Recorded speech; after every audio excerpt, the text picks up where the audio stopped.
히브리서 12장 5절과 8절 말씀을 통해서 하나님께서 믿는 이들을 다루심이라는 제목으로 함께 말씀을 나누기를 원합니다. 이 말씀은 어떻게 보면 여러분들에게 좀 듣는데 굉장히 힘들 수도 있는 말씀이긴 하죠. 그러나 여러분, 우리가 감기나 또 어떤 전염병에 걸리지 않게 해서는 우리가 예방 주사를 맞습니다. 그 예방 주사를 맞는 것은 예방 주사를 맞아야 또 그런 전염병으로부터 우리의 몸을 지킬 수가 있는 것이 되기 때문에 우리가 예방 주사를 맞습니다. 여러분, 하나님의 말씀도 처방이 있지만은 또 예방이 있어요. 어떻게 보면 오늘 이 저와 여러분과 함께 나누는 이 말씀은 이 예방 주사와 같은 것입니다. 옆에 있는 분들과 인사 한번 합시다. 우리 예방 주사 한 대씩 맞도록 합시다. 그래서 이 예방 주사를 잘 맞아야 여러분들요 예방을 잘 할 수 있습니다. 여러분, 하나님은 사랑이세요. 그리고 하나님은 그 사랑에서 뭐가 흘러나오냐면 은혜가 흘러나옵니다. 여러분, 주 예수님을 믿는 저와 여러분들은 하나님의 사랑을 받은 자들입니다. 우리가 주 예수님을 믿으면 하나님께서 저와 여러분들에게 하나님의 생명을 우리에게 주세요. 여러분, 우리가 주 예수님을 우리가 믿었을 뿐인데 하나님은 저와 여러분들에게 하나님의 그 생명을 우리에게 주시는 것은 이것은 저와 여러분들이 하는 것이 아닙니다. 이 일은 누가 하시냐면 하나님이 이 일을 행하시고 이루신 것입니다. 자, 그런데 하나님께서는 저와 여러분들에게 은혜를 베푸시지만 또한 하나님께서는 그분을 믿는 자들을 하나님께서는 다루시는 것이 있습니다. 다루시면요 굉장히 힘들어요. 불편함이 있을 수 있습니다. 여러분, 하나님께서 그 믿는 이들을 사랑으로 대하시고 끊임없이 은혜를 베푸시는 하나님이시면 또 한편으로는 하나님께서 저와 여러분들을 믿는 이들을 다루시는 방법 중에 하나가 이 징계라는 것이 있습니다. 자, 우리 따라해 봅시다. 징계. 이 공직 사회에서는 가장 두려운 것이 바로 이게 징계입니다. 저도 군복무할 때 징계 받으면은요 정말 그처럼 두렵거든. 근데 여러분, 하나님께서 저와 믿는 이들을 다루시는 방법 중에 하나가 바로 이 징계라는 것이 있음을 여러분들이 깨닫는 여러분 되시기 바랍니다. 언젠가 어떠한 자매가 저한테 이렇게 물었어요. 목사님, 예수님을 믿는데 저는 예수님을 믿으면 아무 어려움도 없고 모든 것이 다 잘 될 줄 알았는데 왜 이렇게 힘들고 어려운 일이 제게 생깁니까? 결국에는 이렇게 말하는 이 자매는 하나님의 말씀을 받아들이지 아니하고는 결국에는 이 자매는 주님을 멀리하고 세상으로 나갔습니다. 이처럼 많은 그리스도인들이 처음에는 주님을 따랐지만은 어느 순간에 자신들 앞에 일어나는 일 때문에 당황해하거나 놀라서 그리고 하나님을 원망하고 결국에는 하나님을 멀리하고 세상으로 나가는 경우가 우리 주변에는 허다하게 많습니다. 왜 그러냐면은 왜 이런 일이 생기냐면은 하나님께서 그분의 자녀를 다루시는 그 다루심에 대한 올바른 인식이 분별이 없기 때문인 것입니다. 여러분, 하나님의 사랑은 변함이 없어요. 그리고 하나님은 여전히 저와 여러분들에게 은혜를 베푸십니다. 그러나 여러분, 하나님은요 우리가 하나님의 뜻을 떠나거나 우리가 원치 않는 우리가 다른 길을 갈 때는 하나님께서 저와 여러분들을 절대 그대로 내버려 두지 않습니다. 여러분, 우리 여기 한동에 있습니다만은 저는 저 가정에서 어떻게 전 자녀를 양육하는지 저는 그 가정에서 같이 생활해 보지 않았기 때문에 잘 몰라요. 근데 대부분 자녀를 키운 양육하는 그 부모들은요 자녀가 잘못된 길로 가면 절대 내버려 두지 않습니다. 반드시 꾸짖어야 되고 애야 그렇게 하면 되지 않는다.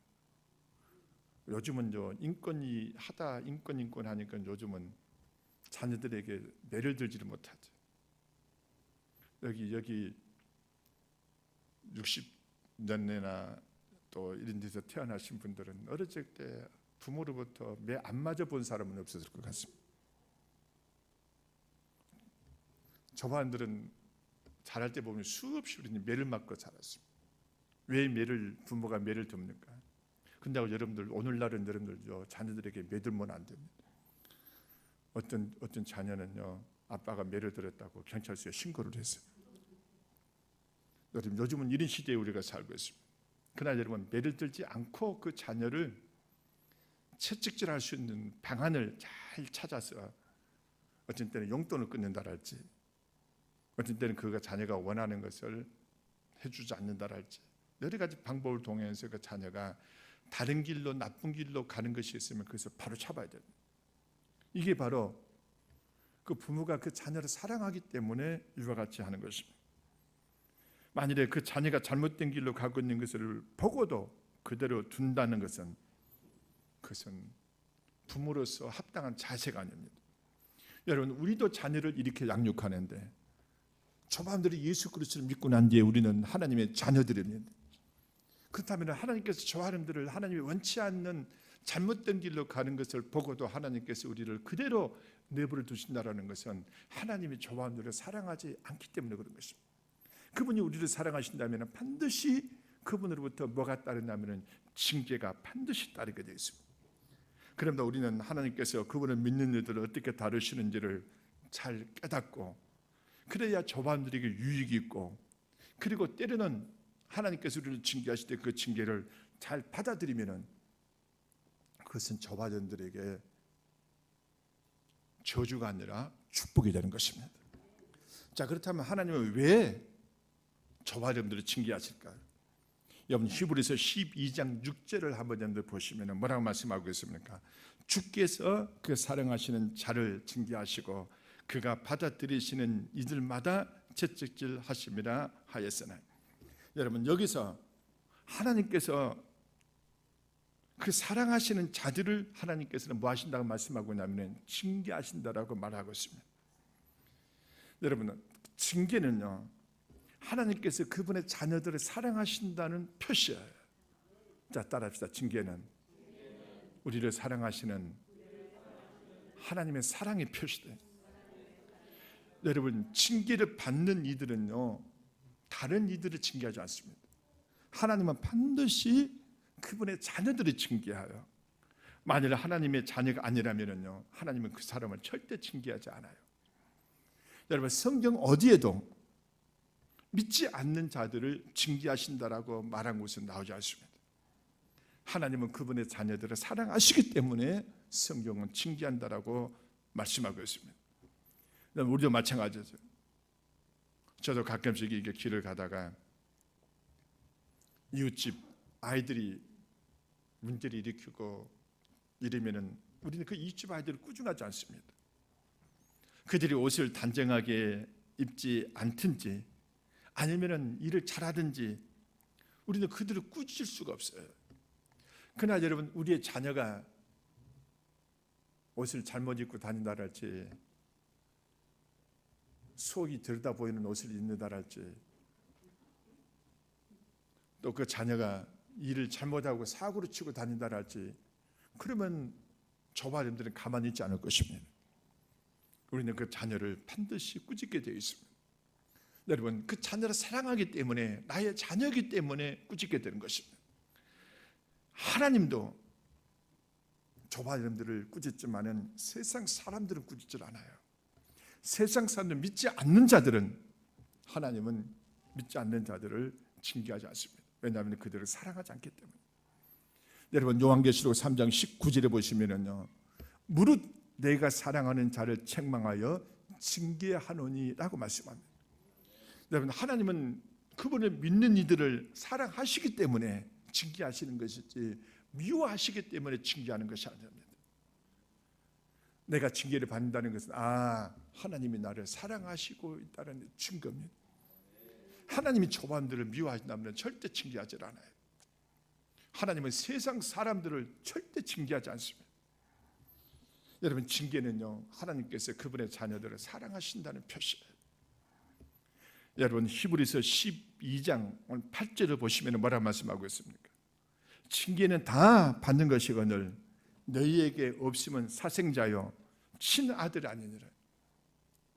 참, 여기 아주 귀 거스르는 말씀입니다. 사생자라는 말. 사생자는 뭡니까? 아버지가 없는 자식을 보고 사생자라고 옛날 사람들은 많이 이야기를 합니다. 참 저희 부모들이 보면 저 자식은 죽어갖고 온 자식이다. 이 말이 얼마나 어린 마음에 상처가 되는지 몰라요. 여러분, 사생자는 아버지가 없는 자식을 보고 사생자라고 말합니다. 오늘 여기서 징계를 받지 않는 것은 그 자는 사생자요 친아들이 아니라, 쉽게 말하면 하나님께서 조바름들을 하나님의 자녀로 여기기 때문에, 하나님께서 조바름들을 사랑하시기 때문에 하나님은 조바름들을 징계를 하시는 것입니다.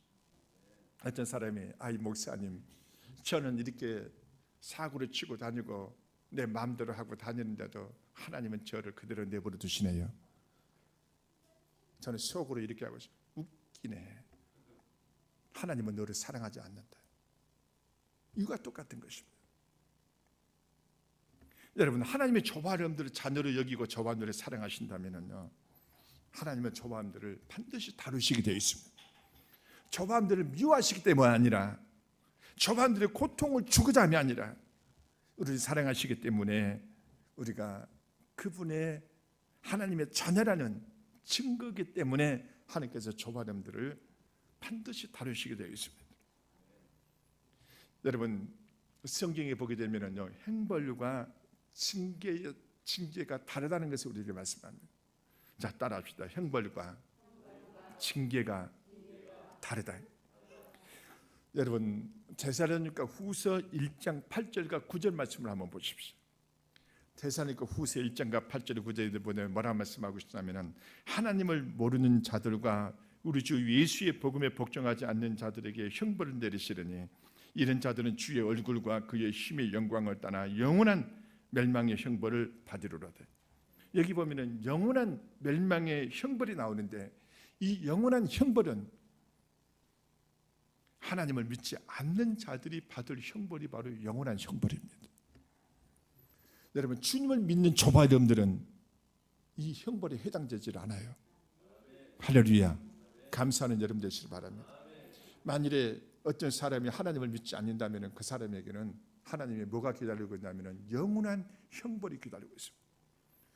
여러분, 형벌도 여러분요 끔찍하잖아요. 근데 그 앞에 영원하다는 것이 붙는다는 것은, 이것은 상상을 해서는 상상할 수가 없는 것입니다. 여러분, 그러나 하나님을 믿지 않는 자들에게는 이 영원한 형벌이 기다리고 있지만은, 하나님을 믿는 조바름들에게는 이 영원한 형벌이 우리에게는 임하지 않습니다. 하나님을 여러분 감사하고 찬양하는 데시로 바랍니다. 그렇다면 우리가 이 하나님의 영원한 형벌을 우리가 벗어났지만은, 우리가 구원받았다 할지라도 하나님은 우리가 마음대로 하고 또 마음대로 할 수 있다라고 하나님께서 내버려 두시나 절대 그렇지 않습니다. 혹시 여러분들 중에서, 야, 나는 이제는 예수 믿고 구원받아서 나는 영원한 형벌에 벗어났으니까 이제부터 나는 내 마음대로 하고 살아야지. 천만의 말씀입니다. 조바름들이 하나님의 영원한 형벌에 벗어났지만은, 만일에 조바름들이 내 마음대로 내 뜻대로 하게 되면 그때부터 하나님은 조바름들에게 뭘 허락하시냐면 징계를 허락하시는 것입니다.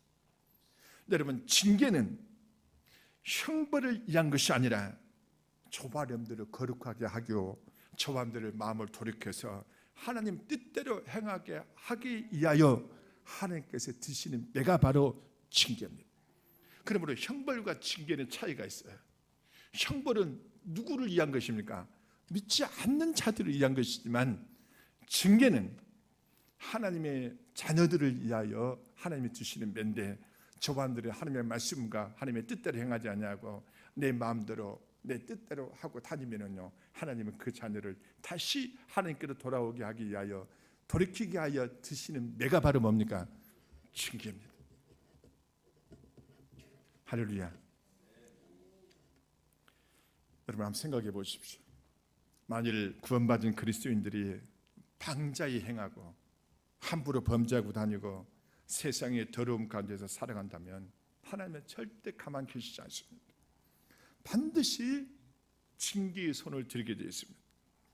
그래서 환경과 가정과 건강을 통해 하나님은 징계하시게 되어 있습니다. 여러분, 어떤 가정에 사고가 발생하거나 그의 몸에 어떤 질병이 생기거나 고통스러운 일이 생길 때, 여러분, 그것은 우연한 것이 아닙니다. 하나님은 이러한 일을 허락하시는 것은 형벌이나 어려움을 주시기 위함이 아니라 하나님께서 그 사람을 돌이켜서 하나님께로 돌아오게 하시고자 하시는 하나님의 뜻이 그 안에 담겨져 있습니다. 혹시 여러분들이 고구마 전도왕이라는 책을 혹시 여러분들이 읽어본 적 혹시 있으신지 모르겠어요. 한 집사님이 자신의 그 신앙의 그 처음이나 간증을 이렇게 써놓은 책인데, 아주 이분이 고구마 전도왕으로 아주 유명하신 분이시죠. 지금은 이제 목사님이 되셨지만 그분이 집사님도 이 책을 썼어요. 이분이 신앙생활을 이분이 잘 하지를 못하신 분이었어요. 근데 딱 주일이 됐어요. 주일이 됐는데 아내가, 부인이 여보 오늘 주일인데 교회 가야 되잖아요. 그랬더니 이분 마음속에 겉으로는 아 그래 교회 가야지. 그리고는 주일날 이제 차를 딱 타서 이분이 운전을 딱 했습니다. 운전을 하고 주일날 자기 아내를 태우고 자기 자녀들을 태우고 이제는 교회를 가겠다라고 딱 집을 나섰는데, 가만 보니까 이분이 교회를 가는 것이 아니라 코스를 바꿔가지고 영동 고속도로를 타고 통해로 강릉을 향해서 떠나기 시작을 했습니다. 그런데요, 그것도 주일날 교회를 간다고 해놓고 코스를 바꿔가지고 영동 고속도로를 타고 참 이제 고속도로 하면서 혼자서 기분이 좋아가지고 그리고 있는데 아내가 여보 지금 교회 가야 되는데 지금 코스를 왜 바꿔서 지금 엉뚱한 데로 가고 있느냐 그랬더니 남편 말을 들어라 하고는 막 끌고 갔습니다. 그런데 그 순간에요, 반대편에서 차가 한 대 확 달려오더니 정동 충돌을 한 것입니다. 근데 그 순간에 이 남자, 이 집사님 이분이 정신이 번쩍 들면서 하나님 살려만 주십시오. 하나님 목숨만 살려만 주십시오. 그러면 제가 다시는 이와 같은 짓을 하지 않겠습니다. 근데 보니까 그 사고로 인해서요, 이 집사님과 온 가족들이 피가 철철했습니다. 근데 다행히 하나님께서 그 사고 현장에 헬기를 동원해 가지고 이 사람들을 강남, 서울에 있는 병원으로 옮겨서 간신히 가족들이 목숨은 건졌어요. 할렐루야. 그 다음부터 이분이 주일만 되면은 차를 타고 영동 고속도로 갈까요? 안 갑니다. 한번 연들 한번 타보세요. 영동 고속도로 한번 타보세요. 저는 목회를 하다 보니까 수없이 이런 사람들을 만나요. 어떤 집사님이에요. 저를 공격하고 막 사모님을 공격하는 집사님이 있었어요. 하나님께서 이 집사님을 가만뒀을 것 같아요. 차마 제가 내 입에서 여러분들에게 이걸 말씀을 못 드리겠는데 하나님 그 생명 거두셨습니다. 이게 다 뭡니까? 다 징계입니다. 근데 그래서 그 집사님이 구원받지 않은 것 아니에요. 여러분, 사도행전 5장에 나오는 아나니아와 삽비라 이야기를 한번 여러분 들어보십시오. 아나니아와 삽비라가 여러분들 구원받지 않는 사람들이 아니에요. 그들은 구원받을 사람들입니다. 그들은 오순절날 사도들과 같이 함께 있었고 그들은 오순절날 성령을 체험했던 사람들입니다. 그러나 그들은 자기들의 땅을 판 돈을 일부러 감추고 탐욕에 사로잡히는 그 순간 하나님께서 그의 생명을 거두가십니다. 그들 구원받지 않은 것이 아니에요. 그들 구원을 받았지만은 하나님께서 그의 생명을 거두십니다. 이게 다 뭡니까? 이 징계입니다. 여러분, 하나님께서 저반들을 사람들을 믿는 이들을 징계하시는 이유가 있습니다. 고린도전서 11장 32절을 보시면은요, 우리가 판단을 받는 것은 주께 징계함을 받는 것이니 이는 우리로 세상과 함께 정죄함을 받지 않게 하려 하십니다. 그래서 하나님의 징계의 목적이 있는데 하나님은 장래에 반드시 믿지 않는 자들을 하나님은 심판하시게 되어 있습니다. 그러나 하나님은 먼저 믿는 저와 여러분들을 미리 징계하심으로 세상 사람들과 함께 믿지 않는 자들과 함께 죄를 정죄받는 심판에 두지 않게 하기 위하여 하나님은 저와 여러분들을 미리 이 땅에서 징계하시는 것입니다. 그러므로 하나님께서 나를 징계하시는 목적은 나를 저 영원한 형벌에 두시기 위함이 아니라 하나님이 나를 징계하심으로 말미암아 믿지 않는 세상 사람들을 하나님께서 심판하실 때 그 심판에 참여하지 않게 하기 위하여 미리 저와 여러분들을 징계하심으로 그 하나님의 영원한 형벌에서 우리를 벗어나게 하시는 것입니다. 사랑하는 성도 여러분이요, 저는 이 시간에 여러분에게 간절히 여러분에게 정말 부탁하고 또 부탁합니다. 하나님의 징계를 받지 않도록 하십시오. 할렐루야.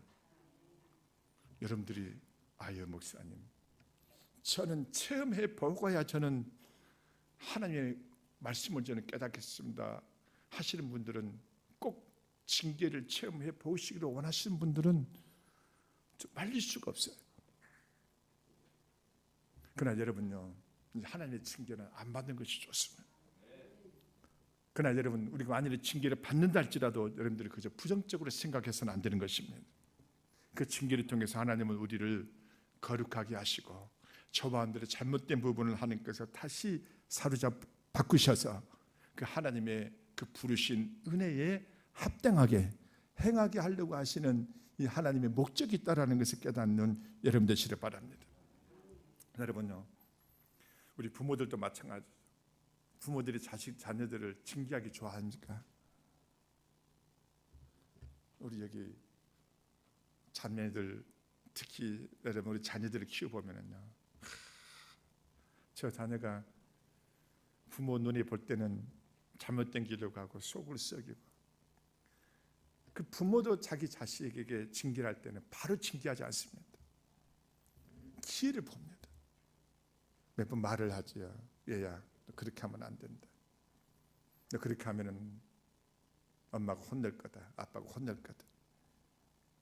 여러분, 하나님도 저와 여러분들을 쉽게 집착하지 않습니다. 그래서 그분은 참으시고 또 참으세요.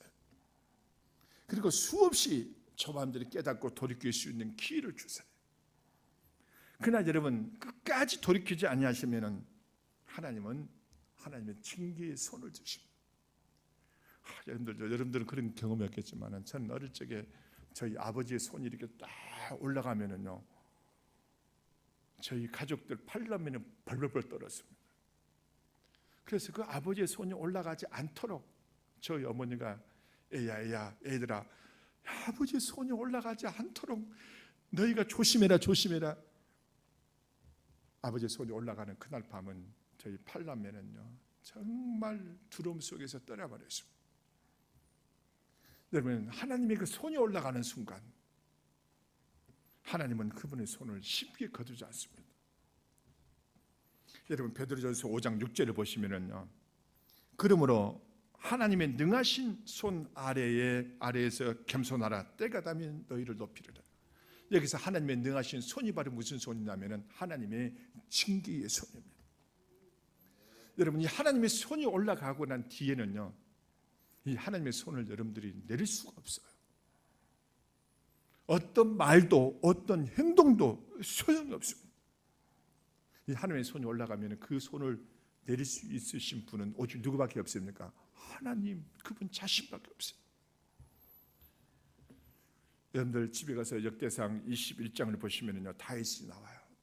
다윗이 누굽니까? 정말 하나님 보시기에 합한 자고 하나님 보시기에 합당한 자가 바로 다윗이었습니다. 그리고 전쟁에서 다윗은 패배본 적이 없는, 하나님께서 다윗과 함께 하셔서 모든 승리를 다윗에게 주셨습니다. 그런데 이 다윗이요, 그 하나님을 잘 알면서도 여러분, 전쟁은 철저하게 하나님 앞에 속해 있다는 것을 다윗은 너무나 잘 알고 있었습니다. 그럼에도 불구하고 다윗이 충동을 받아요. 사탄의 충동을 받아요.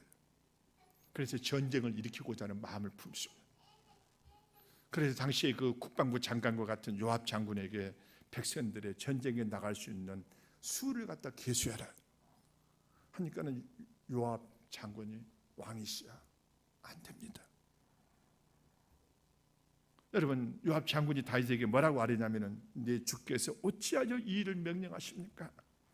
어찌하여 이스라엘이 범죄하시게 합니까? 근데 다윗 왕이요, 이 요압 왕의 말을 듣질 않아요. 더욱더 요압에게 재촉을 합니다. 쉽게 말해 군대를 말하면은 야, 명령을 내는데 왜 안 하냐, 해라.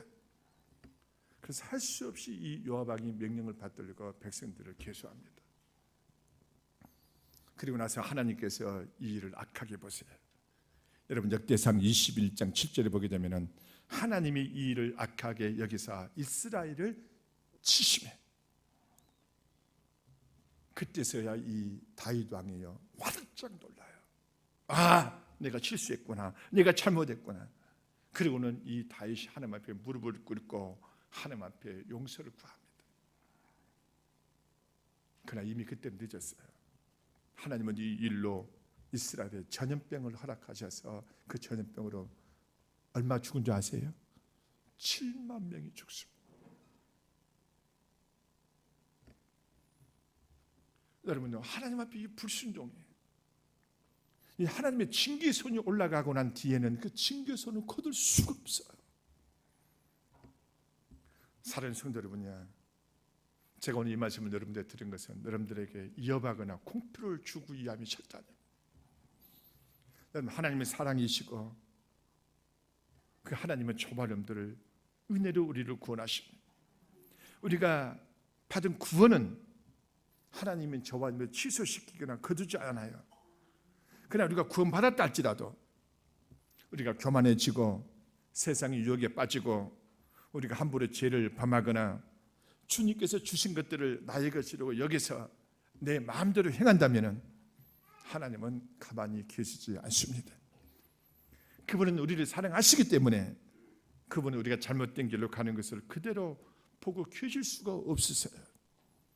그래서 저반들을 하나님께로 돌이키기를 원하셔서, 저반들을 하나님의 그 거룩함에 참여하기를 원하셔서 하나님은 그분은 저반들을 징계하셔서 저반들 징계를 통해서 그들을 깨닫게 하셔서 우리를 돌이키게 하십니다. 그러므로 하나님의 사인이 있을 때요, 즉각 저반들은 뭐 해야 됩니까? 하나님 앞에 빨리 항복을 하셔야 돼요. 하나님, 알겠습니다. 하나님, 내가 잘못했습니다. 하나님, 내가 마음을 돌이키겠습니다. 주님이 원하시는 뜻대로 내가 행하겠습니다. 만일에 여러분들이요, 하나님께서 이처럼 사인을 보는데도 불구하고 내 고집대로 끝까지 행하면 뭐를 보는 겁니까? 자, 따라합시다. 매를 본다. 우리도 자녀들을 키울 때요, 빨리 어떤 용서를 구하면 되는데, 아빠 잘못했어, 용서해줘. 엄마 잘못했어요, 용서해줘. 근데도 이 아이가 용서를 빌질 않아요. 끝까지 입을 꽉 다물고 지 고집대로 지 끝대로 하려고. 그럼 이 자녀에게는요, 이 징계의 강도가 더 강해지는 것입니다. 쉽게 말하면 매를 보는 것입니다. 사는 성도 여러분이요, 저와들은 징계를 받아서는 안 되지만은 안 받고 제일 좋은 것은 하나님의 말씀대로 잘 순종해서 주님께서 하라고 하시는 대로 행하면은 가장 좋습니다. 그래서 순종이 뭡니까? 축복이에요. 그러나 여러분, 설령 초반들이 실수하고 잘못하여 우리가 징계를 받는다 할지라도 초반들은 즉시 그것을 깨닫고 우리가 마음을 돌이켜서 하나님 앞에 우리가 낮아져서 하나님 앞에 우리가 용서를 구하고 마음을 돌이켜서 하나님, 당신의 거룩함에 당신이 원하는 길로 내가 돌이켜서 당신에게로 돌아가겠습니다. 우리가 이렇게 하고 마음을 돌이키면 하나님께서 우리에게 뭘 푸시냐면 징계를 푸세요. 할렐루야. 징계를 푸시고 조반들을 회복시켜 주시고 다시 조반들을 축복의 길로 이끌어 가시는 분이 바로 하나님이십니다. 그러므로 이 징계는 조반들에게 고통을 주고 조반들에게 어려움을 주시기를 원하시는 것이 아니라 하나님께서 저반들을 사랑하시기 때문에 저반들을 의의 길로, 생명의 길로, 하나님이 원하시는 길로 우리를 돌이켜서 그분께로 가게 하기를 원하시는 하나님의 사랑의 증거고 표시다라는 것을 깨닫고 사랑하는 성도 여러분이요, 가장 좋은 것은 따라합시다. 징계를 안 받는 것이 제일 좋다.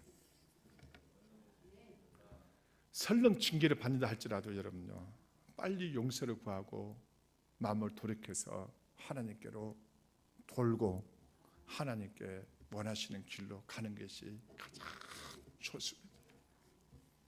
할렐루야.